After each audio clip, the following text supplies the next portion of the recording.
Hello! This tutorial is meant to provide you with basic instruction on the 6 CNC lathes that we have here in the shop. If your component is cylindrically symmetric, a lathe is probably the machine that you will use to manufacture it. The safety rules for the rest of the shop apply to the lathes as well. Always wear safety glasses and a hat when operating any machinery in the shop.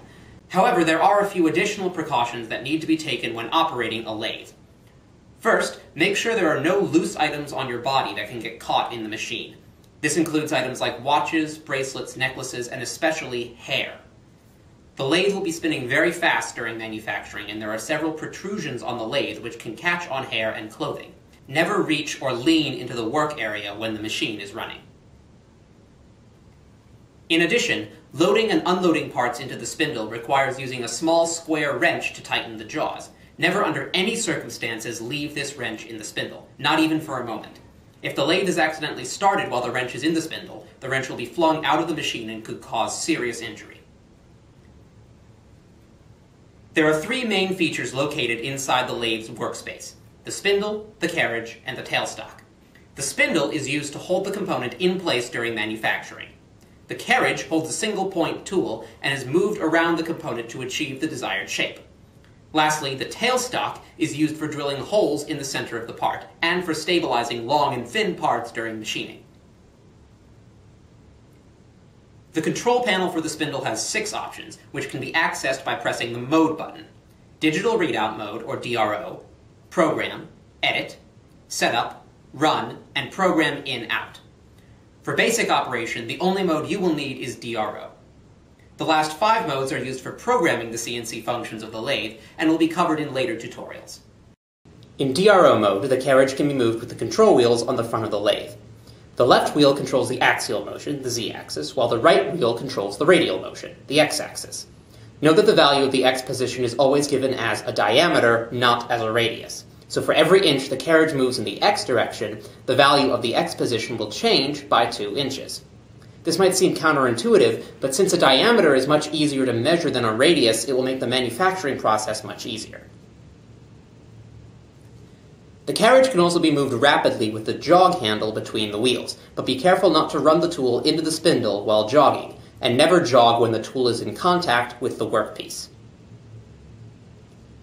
To turn the spindle on, press the forward button on the spindle control.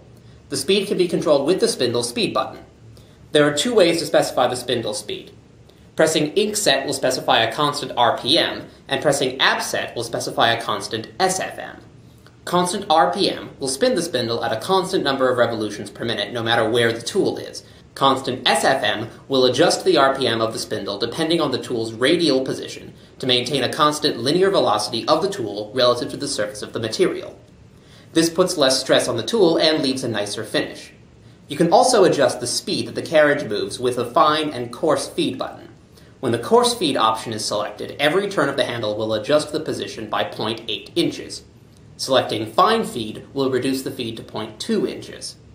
In DRO mode, there are some options to assist manual machining. The Go To lets you move rapidly from one position to another.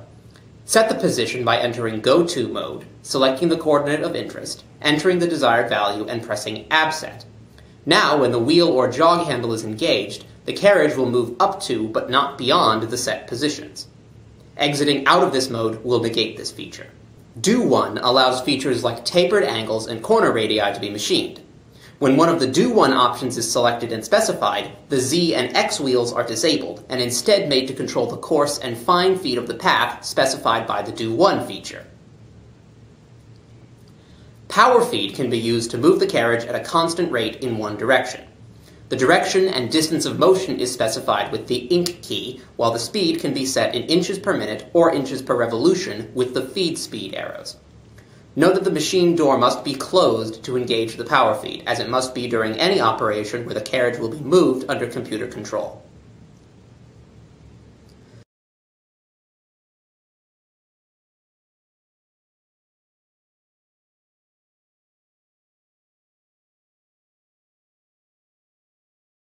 Go Home returns the machine to the home position, which can be set in the Setup menu. Again, the machine door must be closed in order for this feature to function. Tool number allows you to switch between the various tools that you have programmed into the tool table. Since each tool has a different size, it will have different X and Z values for a given carriage position. We will cover more about this in the second part of this video. To load a component in the machine, open the jaws with the square wrench and place the component in the spindle. Then tighten the jaws around the part.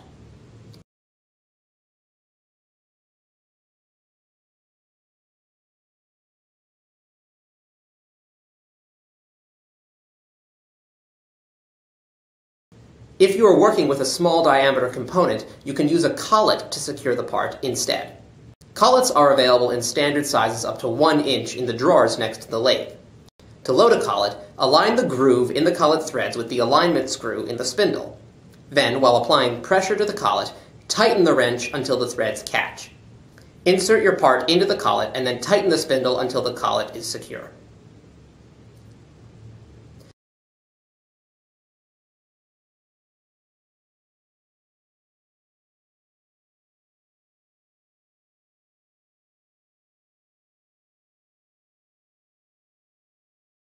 A quick way to zero the tool in either direction is to bring the tool near the part and then use a piece of paper to detect when the tool comes in contact. You can then set the X or Z position by pressing X or Z and entering the known value. This is a useful technique because it does not require any material to be removed from the part. However, if a truly accurate position is required, you will need to make a new cut in the component and measure its true dimensions. To do this, turn the machine on and remove a small amount of material from the diameter. Then back the tool off of the part without changing the X value. Turn the spindle off and measure the diameter of the cut you just made with a pair of calipers or micrometers. If you need help with this, see our tutorial on basic measurement. Enter the measured value of the diameter into the X position. The process is the same for the Z, except your selection of the value for your new surface is somewhat arbitrary. You can measure the new cut's true Z position with a slipstick or a pair of calipers, but it's much more common to simply call the new surface Z0. Once you have zeroed your tool, you can use the control wheels, power feed, and the Do One feature to machine a wide variety of shapes. For complicated shapes, however, it'll be easier to program the machine to run a cycle. Cycles are what we will cover in part 2 of these tutorials.